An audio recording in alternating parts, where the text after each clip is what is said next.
Hello ladies, I'm Mrs. Sherman and I have a blog that I hope you will go and leave a comment in because I don't have comments on my channel due to the fact that I don't want too many things to have to look at and monitor. I've got enough trouble just with a cell phone, and so I do hope that you will come and leave a blog. And if you're new here, the purpose of this video is not something else for you to watch. I know I like to listen to something while I do a chore that's maybe rather repetitive, or if I have a one of those hot spots I have to clean out, or a bookshelf or something like that, or papers to sort, clothes to fold, even sewing. I enjoy listening to something. I've known seamstresses over the years who have had tapes that they listened to back, in the olden days, and I'm from the olden days, and today I'm going to do a video for you that you can listen to. There isn't anything here to watch, so you don't need to come back and look. I will show you one thing, and after that you're free to go about your work. And I enjoy so much hearing, if you cannot post for some reason, cannot leave a comment on my blog, for which I'll provide a link in this video down below. If you cannot for some reason leave a comment on my blog, there is an email link there on the left, and you can go and send me an email. And I really enjoy seeing so many things you do while you listen to an hour of me talking. And one of the things people have done is they have done their their jams and jellies and their canning and their fruits and their vegetables, and done quite a bit. And also their ironing. I don't know, I still iron, I'm from the olden days, and I find, look, I'll tell you something about ironing before I go into our subjects today, and that is, I gave it up a couple of times because I had so many other things to do, and I would just take things out of the dryer real quickly or off the line, hang them up, and of course they weren't the best. I prefer things to look pressed and really neat, and I kind of gave it up. And I realize ironing, especially the steam iron, has helped my sinuses so much. I've had sinus trouble for many years, but a regular amount of ironing seems to chase it away, and that's one reason I like sewing so much. You've got to iron or press open your seams, and just seems to keep my sinuses clear. And so yes, if you've got something to do, maybe load the dishwasher, unload it, or wash a few dishes by hand, even sweeping. You can set your little gadget aside and listen to me while I talk, and then send me an email or send me a comment on this particular post and tell me what all you got done. Now, last time there was a bit of controversy because I talked about a number of hot subjects, and but I want to make it as pleasant as possible for you. So today I am going to talk about the three things that I usually talk about. I usually talk about preparation for homemaking. This is for homemakers because homemakers are isolated, and you cannot do it any other way. You really cannot operate in a group unless it's your own children, where you're all doing your jobs to try to get something cleaned up together and you're as a team. But as a homemaker, you really can't operate in a group. You really lack the group approval, and you're not going to get any, you don't have someone making you punch a clock or have a deadline or anything like that. So you really have no support unless you have a strong will and determination and you enjoy it. But for other people, they might like to have a little bit of noise in the background, and you can use me for that noise. Hopefully it won't irritate you too much. I got a little bit intimidated, though. Somebody said their husband was listening to me too. So, oh dear. I hate for the men to know what we're supposed to be doing because they might start insisting on it, and I want to keep some things secret, And anyway, because it's, there's a lot of things we do that people don't see us do. That doesn't mean we're trying to get by with something or be secretive about something or keep secrets from our husband. But one of the marks of good character, I was told in the olden days, was it is what you do in public or that other people see is very important in judging your character and showing good character. But what is really more important is what you do when no one sees it.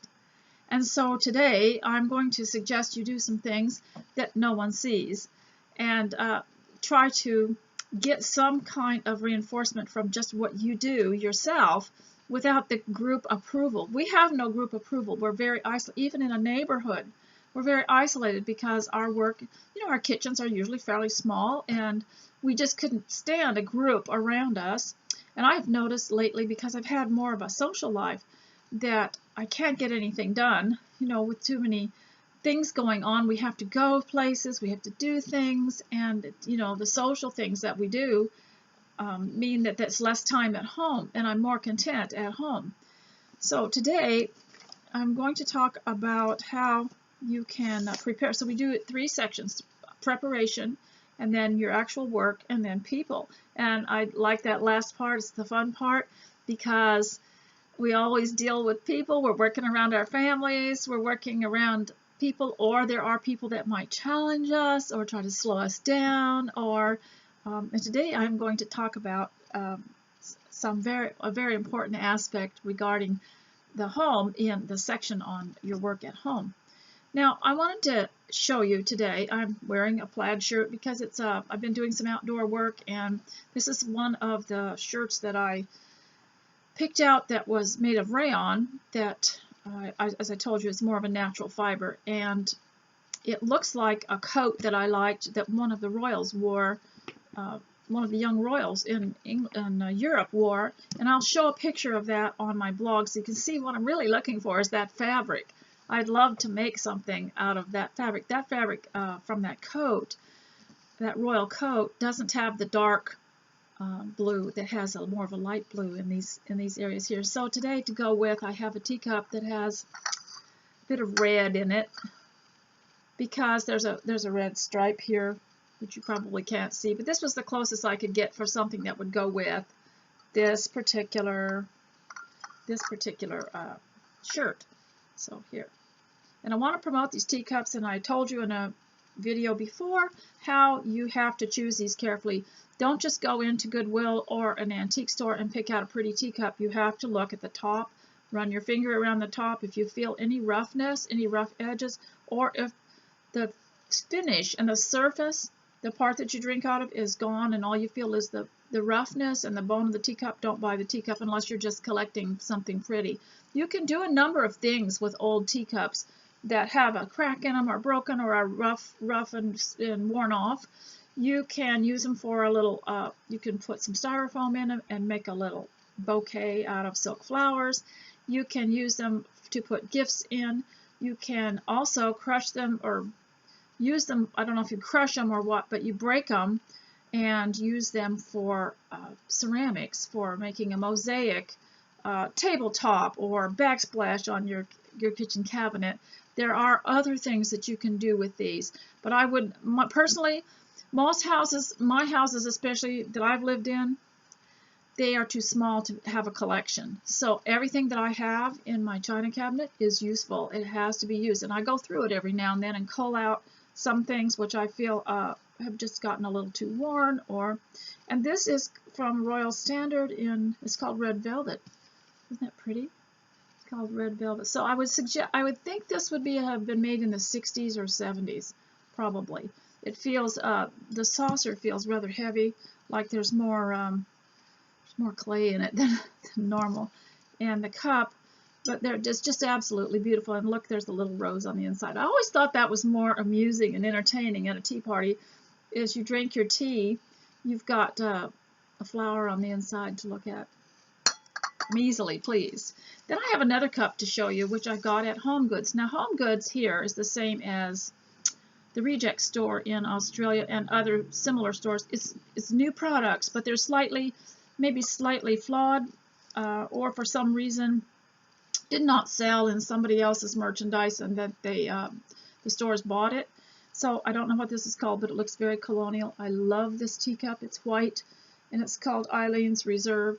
They are dishwasher proof, and if you use a microwave, which I don't, they're microwave proof too. And also, Home Goods and TJ Maxx are similar to, you could get this same cup, I've seen it, at Marshall's or at Ross. So I do so enjoy drinking out of this one, and I love these the cups with the wide low bowls. I think the tea tastes better. So I'm going to start out with preparation today, and I might even tell you a story. I don't know if I can amuse you with a story or not. Probably the story will come to me as I go. So preparation reminds me of a book I had when I was a teenager. Now, I found a duplicate or a replica of it. It was reproduced back in the 1980s, but I had one of these, I believe, in the late 1960s, early 70s, I think, for myself. And it was for teenage girls, and it's called The Christian Charm Course. Now, this is full of hints and things for girls to help them look well groomed, and this was a picture on the front, the difference between someone wearing the same outfit and carrying and being more and grooming well to look neat and tidy, and someone who didn't care. Now, of course, we have to laugh because the one which looks like she doesn't care looks like our clothes today that are sold off the rack, right?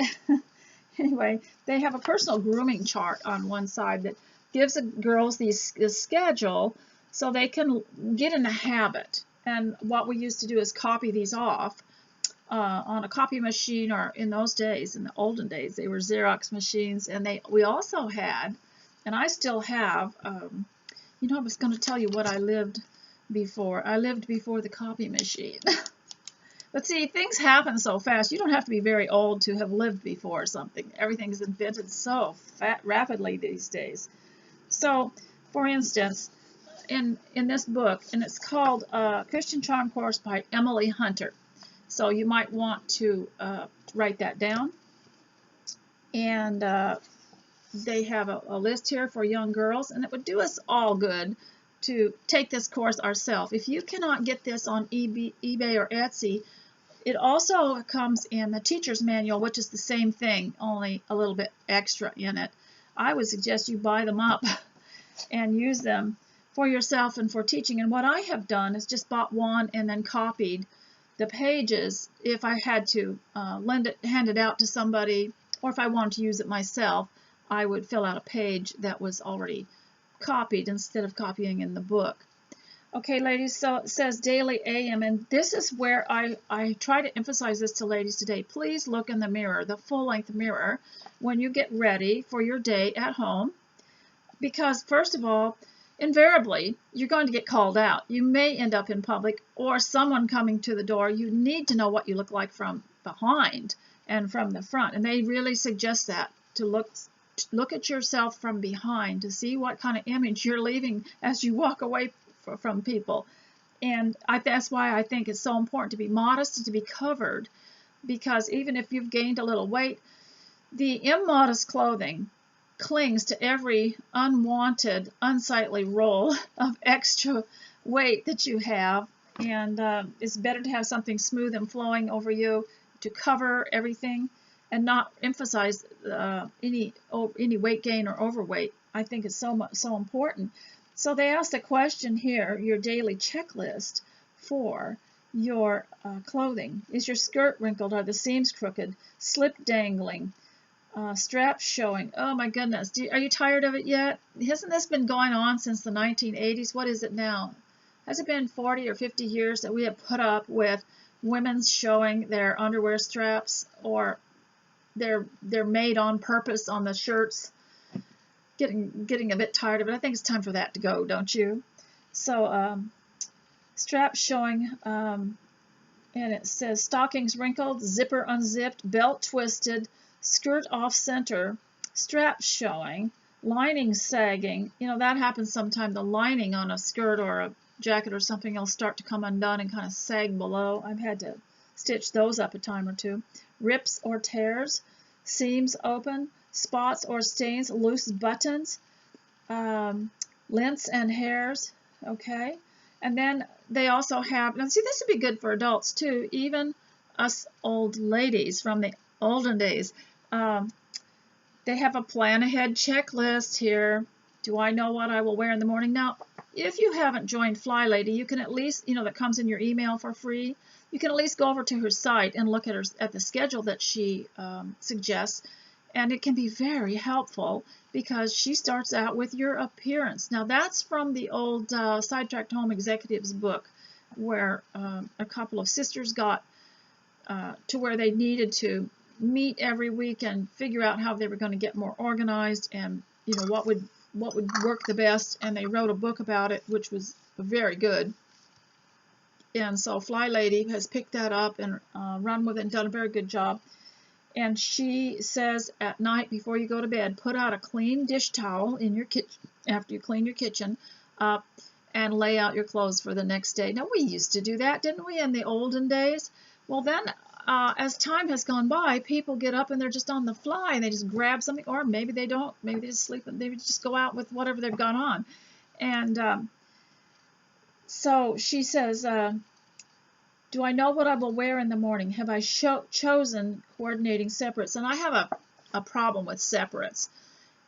In the olden times, we wore dresses, and because it was all in one piece, everything's matched. And but you start getting separates. Now in the 60s, they brought in the separates, and I forget what they were called. They weren't called separates, they were called something else. But it's all this mix and match stuff, and it takes more time to figure that stuff out, plus the mess that's in the closet in the drawers, than it does to just have 5 or 10 dresses hanging there, and you don't have to worry about what you wear with them because they're all coordinated, they're all put together.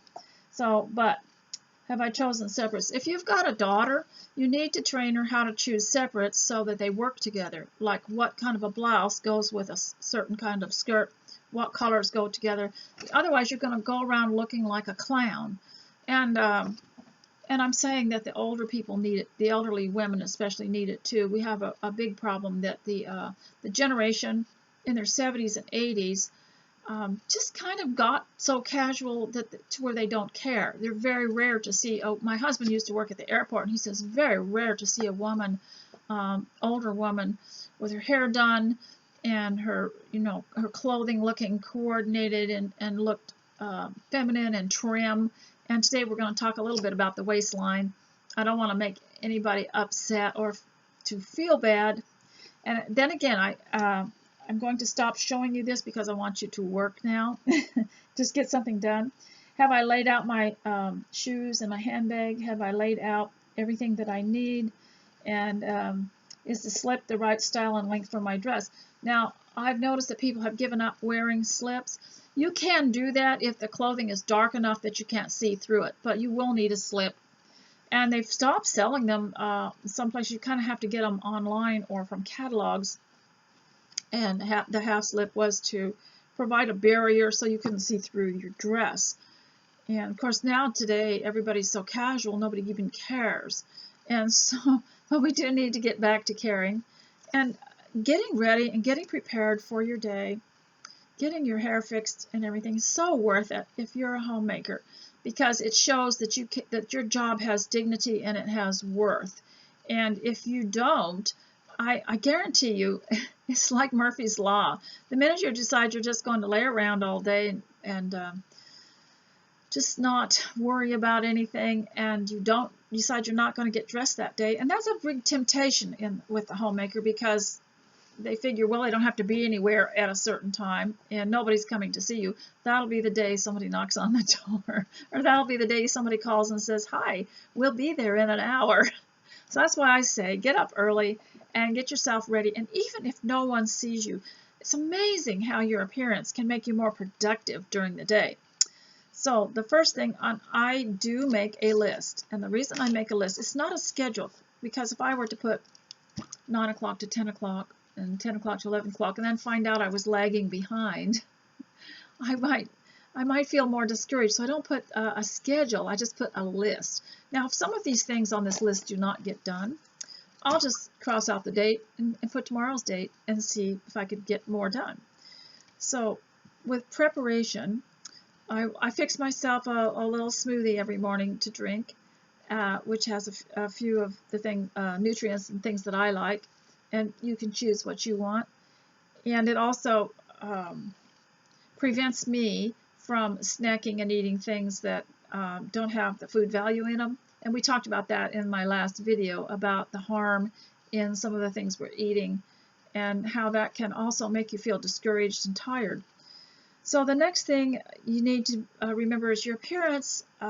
So, you know, everything cleaned and pressed. I like to wear pressed clothes. I press my husband's shirt, even if it's a plaid flannel shirt. And I remember in the olden days, before there was permanent press, the women used to press their husbands' work shirts, which were usually flannel shirts, plaid flannel, or work shirts of some kind, and they always pressed them, even though the men were doing dirty work and working in the oil fields and working in the other fields. They had a pressed shirt. Isn't that interesting? So love. Now I want to talk about later on when I get to people about loving your neighbor as yourself, but I want to just cover a couple of things here. If you understand what that means, it's about, you know, respecting people around you as you would yourself. You know, you wouldn't harm yourself, so don't want to harm them, and you wouldn't insult yourself, so don't insult them. But here's the problem. If you don't dress up for yourself, if you don't dress up for your home and for your family, it's like you would find it easier not to feel respect for other people too. So I think it's really that love your neighbor as yourself. Think about that and treat yourself well. I know even when I am doing something that's in the kitchen, that's you know, washing pots and pans maybe, or something that's not real exciting or pleasurable, I'll light a little scented candle that's special just for me. And I might even turn on a video that I like to listen to that I don't have to watch. So that's the purpose of this, is you don't have to watch me, you can listen to me. So I want to briefly go into health, because last time I didn't have much time to do that. And one thing that we believed in the olden times was the waistline. Now, whatever happened to the waistline? The Victorians believed in it, and it was considered a problem. Remember I read to you last time from the book, The Jane Austen Diet, and the waistline was considered very important. And when people started to worry about their waistline getting too thick, they would cut back on sugar. Well, the waistline is turned, if you want to look this up, probably do your own research on this, what's the importance of the waistline in health. The importance of the waistline to us back in the 50s was when you started gaining weight in the waistline, it altered the rest of your health. It was an indication that something else was going on in your body and in your diet. And when your waistline gets thick, then you've got a kind of a little belt of a system that's totally on its own there, and it forms a little diabetic system right around your waistline. And so contrary to popular belief that guarding your waistline and watching your waistline was some kind of vanity, it also was instinctively a part of your health. If you could keep your waistline, the rest of your body would fall into line in balance, and your weight would be equal everywhere else. But once your waistline goes, everything else kind of gets out of sync, and you don't have a normal figure. So watch your waistline. And that used to be something our mothers would tell us, even our mothers out on the homestead, that, you know, no one would be seeing us, but they'd say, watch your waistline. You know, when I got ready to leave home and I was going to go somewhere else on a trip or something, my mother would say, okay, well, take care of yourself and watch your waistline. Because it wasn't anything to do with vanity as much as it was that if you started to let your waistline get wide, you would have health problems. And plus, in those days too, there were not extra large sizes. You could not buy huge clothes. You could only buy, and what people had to do when they got too big at the waist is they had all kinds of ways of stretching their skirts or their waistline on their dresses, adding pieces, that sort of thing. Was a lot of trouble. And one of the problems with having such an opportunity to buy such huge clothes is that sometimes it takes away the motivation, of watching your waistline. Anyway, for health's sake, please look up the importance of the waistline for men and women for your health and see what it says. And so I just wanted to bring that up to you. Now, one thing I wanted to tell you that's really important is to eat at home. One of the problems with eating out is that there are added oils and there are added sugars that you might not realize. Now, at home, it's important to eat at home. However, make sure the foods that you buy, that you store in your house, are real foods and not things that are coated with a lot of things. And one of the naturopaths doctors that we had years ago told my husband, who didn't want to give up something he'd grown up with, and that was coffee. Well, in the old days, coffee didn't have the acid in it that it had at that time that we were told to, cut back on it. And of course, I don't drink it, but my husband did. And so the doctor told him, get yourself a coffee grinder and get the most expensive coffee beans that you can buy and grind them up, and then pull the little drawer out and smell it as it goes by. Pour yourself a demi-tasse size cup, that'd be like a small cup, maybe half a cup size, of the coffee. Make yourself the coffee in a little filter that you put over your cup, and sniff that, and then taste it on the tip of your tongue, and then drink it. But you won't need any more after that, and that is so true. And one of the problems with commercial coffee, that's why I say eat and drink at home. One of the problems with commercial coffee and commercial tea is that it has so much acid in it, and it's also not the most expensive coffee. It's probably the cheaper coffee, and we have noticed this in a change with coffee that is highly specialized gourmet coffee. It doesn't have the acid in it, doesn't seem to bother the stomach as bad. And the same was with ice cream. If you still felt you wanted ice cream, you could eat a tablespoon of it, slowly, and be satisfied.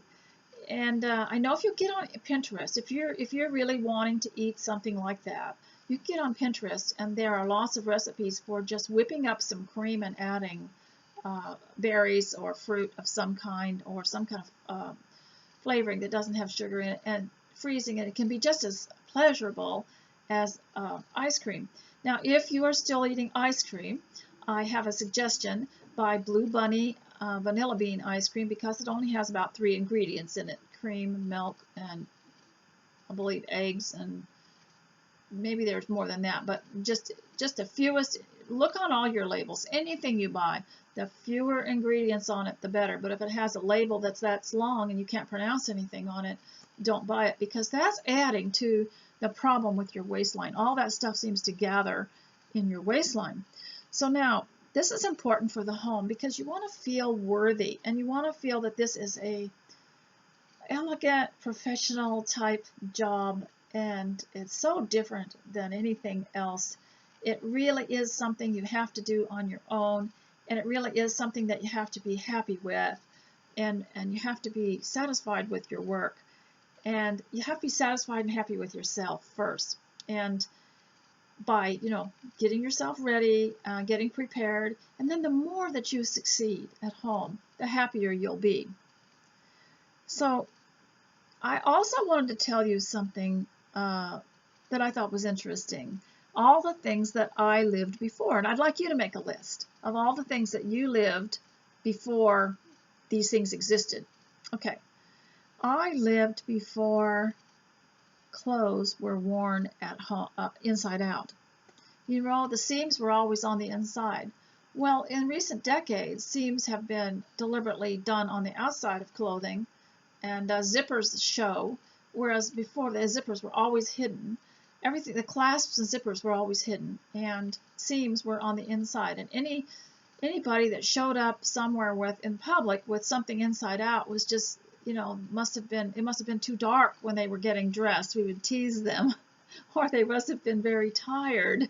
And but now clothes, you can't tell the inside from the outside anymore, it seems like. But also lived before coffee was, before you could buy it, you know, in a paper cup, and you only could have it at a restaurant. And I remember the cups. They were the green jadeite glass. And think about some of the things that you lived before. It's very interesting. The other thing was that I'm trying to think what I've written here. I can't read my own handwriting. But I lived before mugs. And in other words, I lived when coffee was drank out of this by men as well as women, because there was no such thing as a mug. And the mugs came along probably in the late 50s and early 60s, and people went crazy about them. And so there went the teacup. So now I wanted to tell you too, to make sure you make your list. And when you make your list, do it like in the Christian Charm course, where it talked about, you know, first do my hair, do this, do that, you know, include, you know, the clothes that you're going to wear. And I remember a lady saying that she never came out of her room or her bathroom until she was completely ready to face the house and the world. And I understand, you know, if you have young children, if you've been really tired the night before, that you might not always be able to do that. But I'll tell you, guarantee you that if you decide to get dressed in the morning and get your house all cleaned up, that you're going to be awfully glad you did it, because that might be the day that somebody calls and wants you to go somewhere, or somebody wants you to do something, or come over and see you, or there'll be other demands on your time. You'll be so happy that you're really organized about that. So today, I want to emphasize the idea of doing something in your housework that doesn't seem to matter to anybody else's eye. So, for instance, have you got a box of things that need to be gone through? Have you got sheets to change? Have you got things that need to be cleaned out under the couch or the bed? And those are the things that no one is going to notice, but you will notice, and somehow it makes the house feel, I don't know, it just makes it feel better. And I remember after I had cleaned my car, I said to my husband, I believe the car runs better now. And somehow when you've cleaned other things and you've opened cabinets and drawers and shelves that no one really sees, and you've cleaned them out, that feeling of relief and satisfaction can really help you get more energy for the rest of the things that you need to do. So I really encourage you to do that.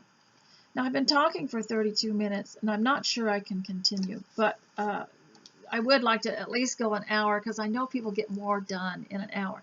I am planning on doing a video about going to the beach, and that one is going to be fun. I'm not going to the beach, but I live not far, and I want to go, but I'm going to use it as a reward for doing a lot of things that I've been putting off. So now I want to talk about other things that you can do at home, that just that little extra. Now in my kitchen, what I like to do every day is, you know, it's hard enough to get your meals and your dishes and done, and your ordinary cleaning and your sweeping done. But what I like to do is one extra thing a day. So in the kitchen, I'll see if there's one thing I can remove from the top of the cabinet to make it look more bare. Now I'm really sad, because in the olden days, back in the olden days, every homemaker longed to get a set of canisters for her kitchen. As soon as she got married, it was just such a treasure, and they went from crystal canisters, and you would store your ingredients in those, and there was coffee, tea, and different kinds of flours and mixes to make soup and stuff, and they were in these graduated canisters from large to small, and everyone loved them, and every bride got them. Well, now they're not showing that so much, and I get on YouTube sometimes and look at home interiors and home decorating and try to find this, but to my mind, the kitchen cabinet does not look as coordinated and neat and tidy as it used to when they had the canisters. Canisters kind of gave it some kind of order. So I have canisters in my house. Now you can just get graduated size jars with lids on them and put them in there, and they were always out to be seen because you could pull them out easier and look for them. My husband always liked them, because when he wanted something, he didn't want to open the cabinet doors and the shelves and kind of go around in there and try to find something. He likes it out there, so that way if he needs something, it's there. But they look so neat and tidy. They make the rest of the kitchen look neat and tidy and uniform. And so I suggest we go back to canisters in our homes. And I don't know why they're not using them or not promoting them or putting them, like I go into show homes sometimes and kind of look around at the architecture. They'll have open houses around here where a certain contractor has built a little neighborhood, and you can go and look in the houses that are for sale. And I'll go in, and they usually hire an interior decorator to come and fix it up and make it appealing so that a potential buyer might see themselves enjoying that home. And they don't have canisters anymore, but years ago they did in the kitchen have canisters, and they'd have a bowl of fake fruit or something, but it looked real. And they're not doing that so much anymore. But I would really suggest for your home, treat yourself to a set of canisters, and you can get all kinds of themes. I remember I had a set that was strawberries, and it had the little embossed strawberries on the outside.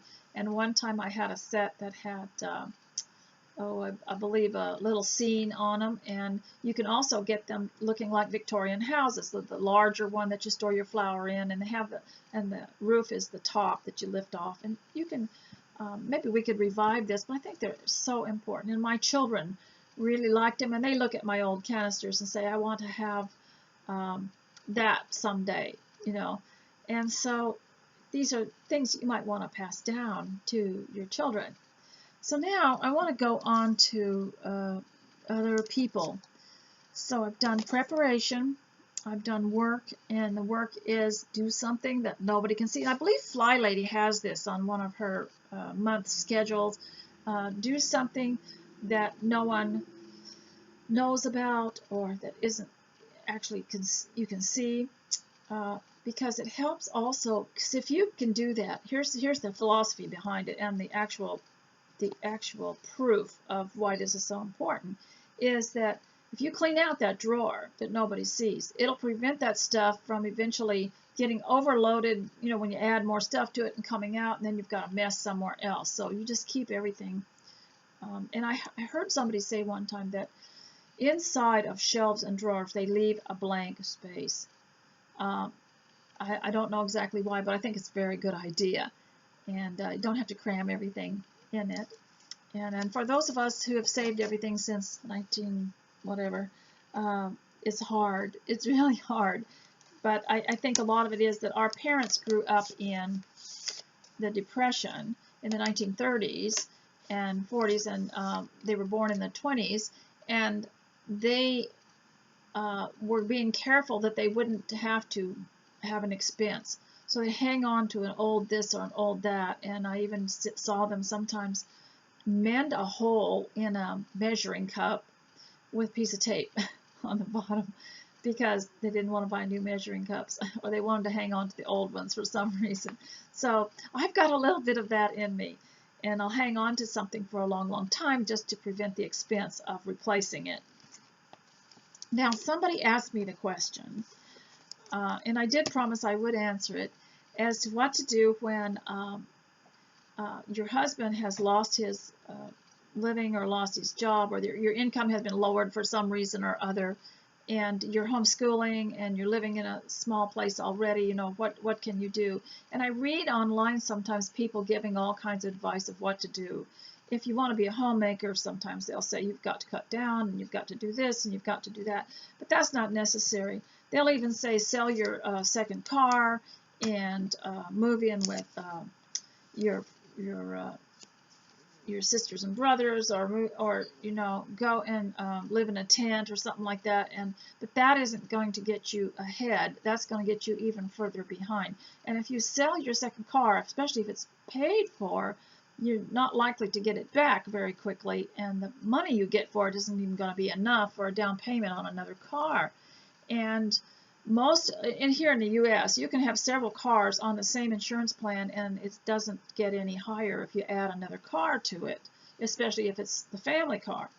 Now, the reason men and women in America have to have second cars, even if the woman is just a homemaker, is because we go in different directions.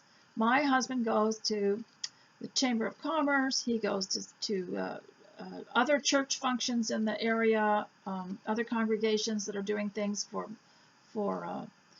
different things, and he goes that way. And he also goes to office supply places, and he goes to the printers, and he goes to different places. Well, I'm not interested in those places. And if we were to combine trips, it would take us all day long doing half of what he wants to do and half of what I want to do. So if I have a car, I can go into our local town, get the few things I need, and come back, and he'll be back hours later. But I can guarantee you it's a lot better to hang on to your car. You don't have to get rid of your car. The other thing people will say is have a big garage sale and sell off everything you don't need. You know, that also something that I have seen, you make so little money at that you've got about enough to go out to eat afterwards. And you've got to be really careful not to cull so much that you might get rid of something that eventually you're going to replace. You don't want to do that. So you have to be very, very careful about that.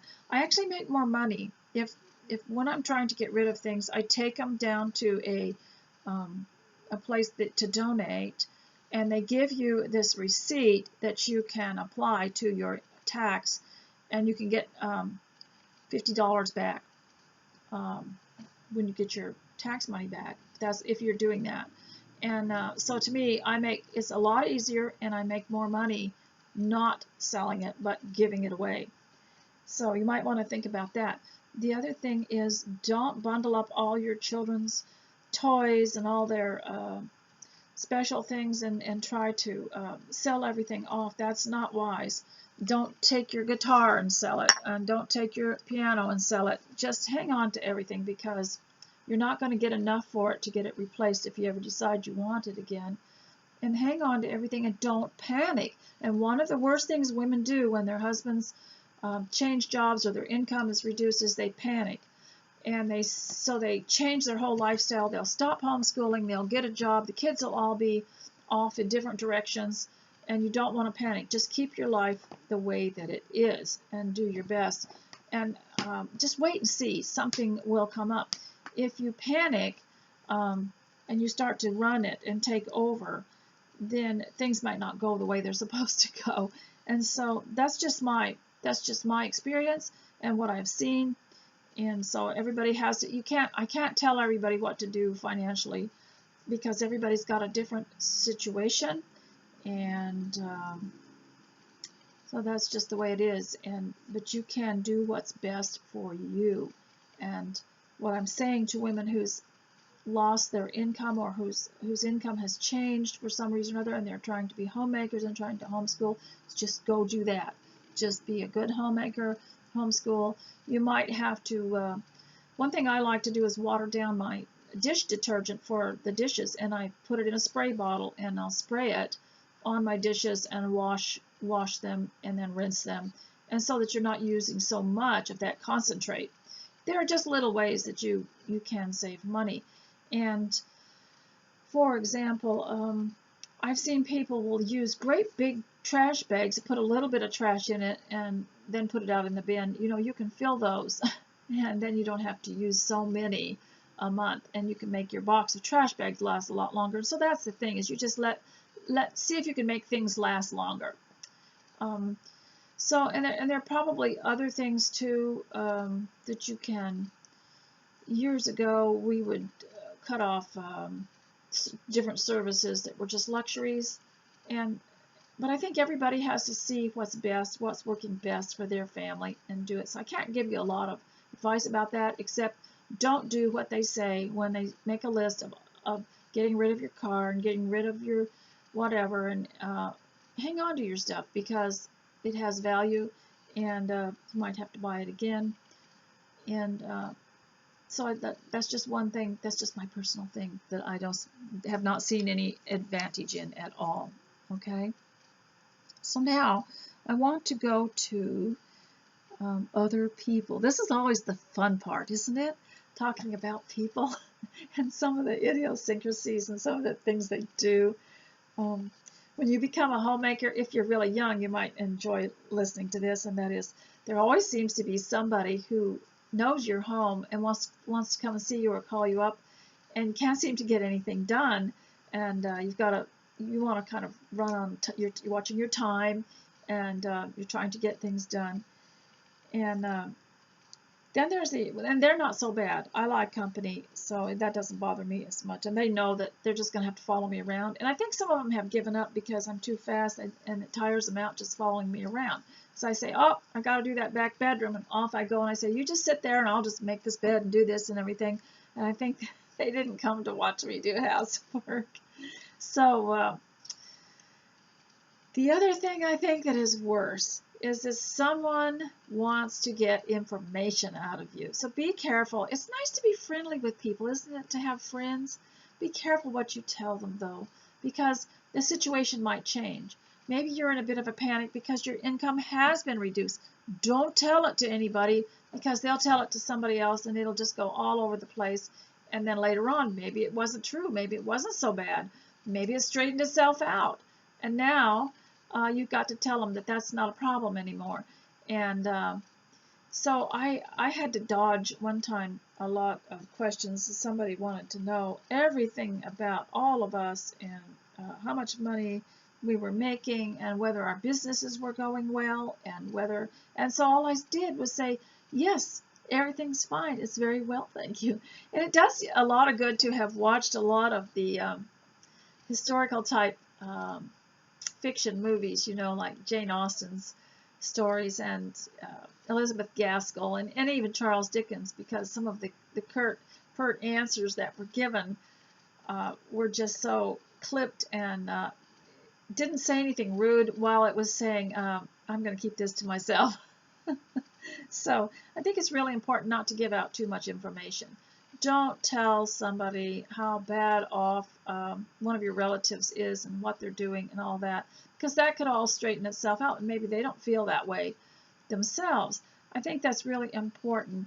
Also, and to be careful who you talk to when you are upset about something, or when maybe you're enduring, like I said, homemakers are very isolated, and you start talking about that to somebody, that is something that they're going to gloat over, and they'll never have respect, and not saying that you are after respect, but if you want to be treated well, I think you have to be very careful to keep your dignity in the home.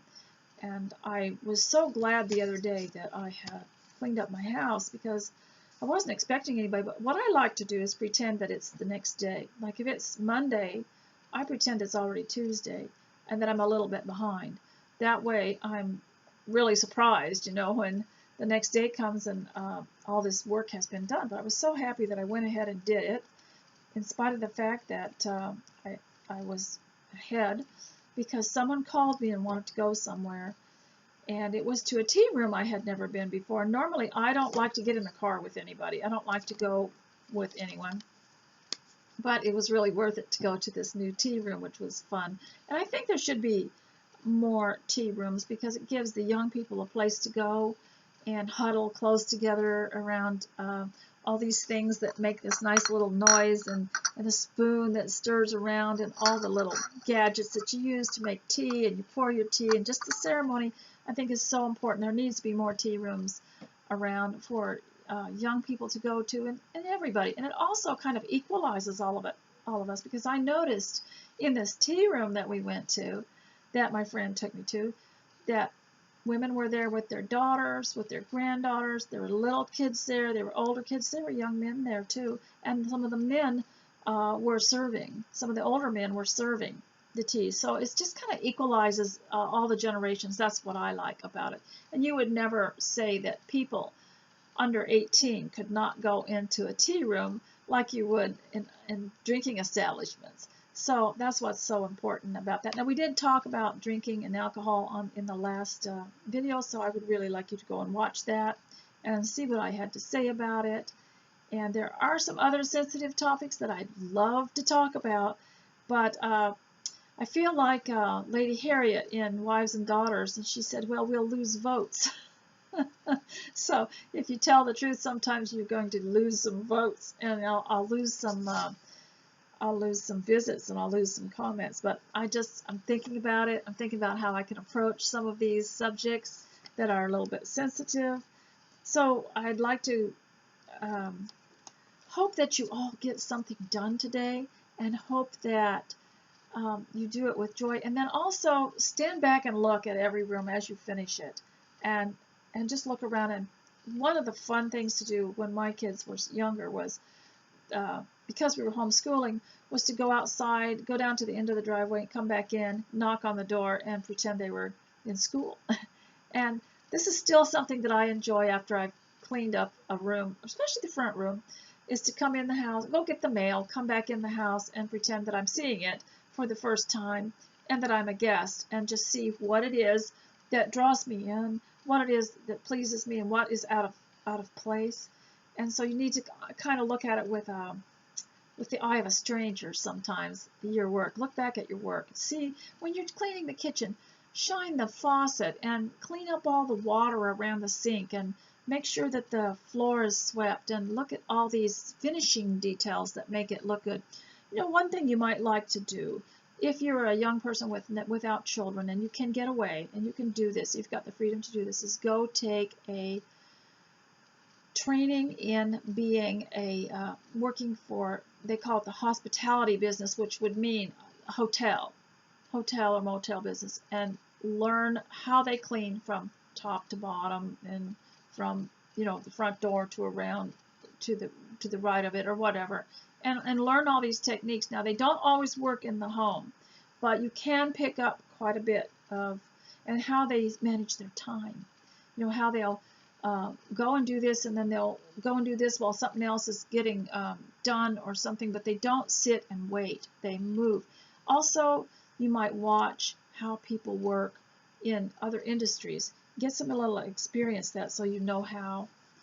You know, another thing too is, if you are young and you are at home and you're hoping one day to be a homemaker, is to take some kind of training in dealing with people, whether it's working in a business with your parents, and watch how they talk to customers, and watch how they deal with problems, and watch their diplomacy, that kind of thing. This helps a lot, because, you know, in the home you're going to have children and a husband, you're going to have visitors, and you need to learn how to answer them diplomatically. Now, you wouldn't say to somebody who said, how much money does your husband make, or how much money do you guys have? You wouldn't say, we used to would say, you know, it's none of your business, and of course everybody'd laugh it off. Now, of course, you have to be a little more diplomatic, you know. And but on the other hand, there's a couple of things that you have to learn not to open your mouth and say. And one of them is regarding money. That's private. How much money you make in your job is totally private. You could probably find it, you know, online if you looked up the company the person worked for. You don't really need to know that. But people in America especially are very sensitive about that. You don't ask them how much money they make, or how much money they have, or how much something costs in their house. It's private. And the other thing we don't ask is, who did you vote for? Because here in the States, we love our elections, and we have special meals around them, and we enjoy them, and we have a lot of fun with them. But when we vote, and when they're over, then we go back to life, and we don't worry about it after that until the next. If we're not happy, we wait till the next election. But we do not talk about who we voted for, and it's no one's business. You could probably tell by how we live, how we voted, but it's really, you don't ask. You don't ask people who they voted for, or who they like or dislike. We might talk about it amongst good friends or within our families, but generally we don't tell things like that. So you have to be careful with people. And you would think that being a homemaker, we won't have to worry about that, because we're not working out in the public. But unfortunately, yes, they do kind of nose around a little bit, and you can't avoid them. The public does kind of end up in your house in some one way or the other.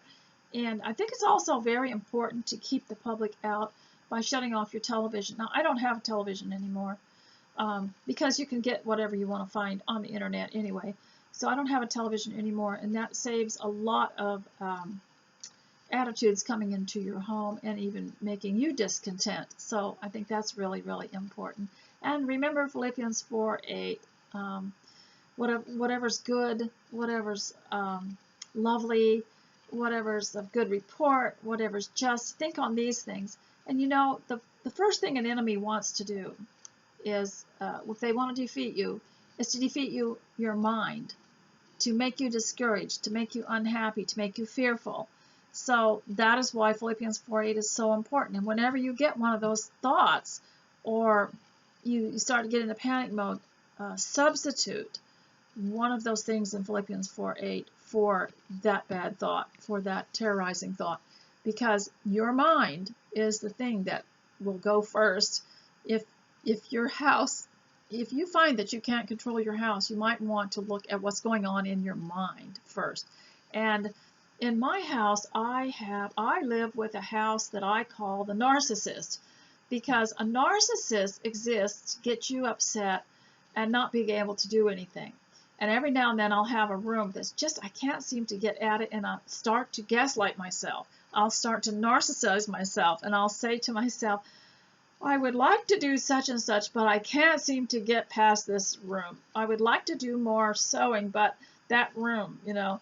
And so you've got to be really careful not to turn your house into a narcissist. You've got to get it under control and then maintain it so that you can do what you want to do. And of course, my attitude is nobody's going to tell me what to do. I'll tell it what to do.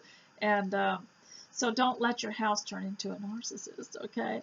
And you might have a lot of fun doing a little research on narcissism too.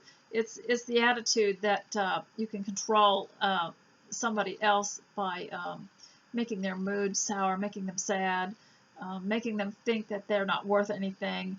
And a house can actually do that sometimes. And being a homemaker, this is the thing you have to watch out for the more. So remember Philippians 4:8, and remember to substitute one of those yes things for a no thought.